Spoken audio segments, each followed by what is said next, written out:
భారతదేశం అనేది సంస్కృతి పరంగా ఒకటి.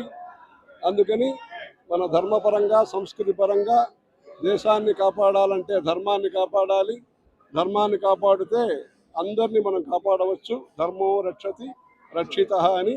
దానికోసము ప్రతి రాజ్యం యొక్క ముఖ్య పట్టణంలో శ్రీ వెంకటేశ్వర స్వామి యొక్క దివ్య మంగళ విగ్రహాన్ని ప్రతిష్ఠించి వెంకటేశ్వర స్వామి ఆలయం కట్టాలని ముఖ్యంగా ముఖ్యమంత్రి గారు దాంట్లో తాత్పర్యంతో ఉండి దాన్ని చేస్తున్నారు. నాలుగవది, ఇక్కడ అందరూ వస్తున్నారు, అన్ని వసతులు అన్నీ ఉన్నాయి, అన్నదానం అన్నీ ఉంటుంది, బాగుంటుంది. ఇక్కడ తిరుమల తిరుపతి దేవస్థానం అనేది భారతదేశంలో ముఖ్యమైన దేవస్థానము.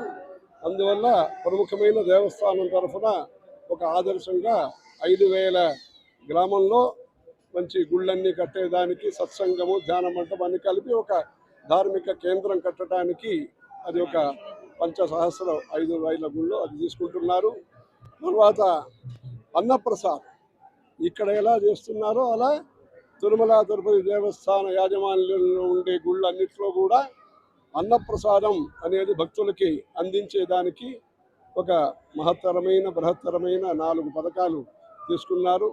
స్వామి అనుగ్రహంతో ధార్మికానికి యావత్ భారతదేశంలో లీడ్ అంటారు లౌకికంగా, అలా ప్రముఖ స్థానంలో ఉండి వెంకటేశ్వర స్వామి దేవస్థానం తరఫున అనేక ధర్మ ప్రచార పథకాలన్నీ జరగాలని, తద్వారా మన దేశం ఆర్థికంగా ఆధ్యాత్మికంగా అన్ని విధాల సమగ్ర వికాసం, అందరికీ వికాసం కలగాలని వెంకటేశ్వర స్వామిని ప్రార్థిస్తున్నాము.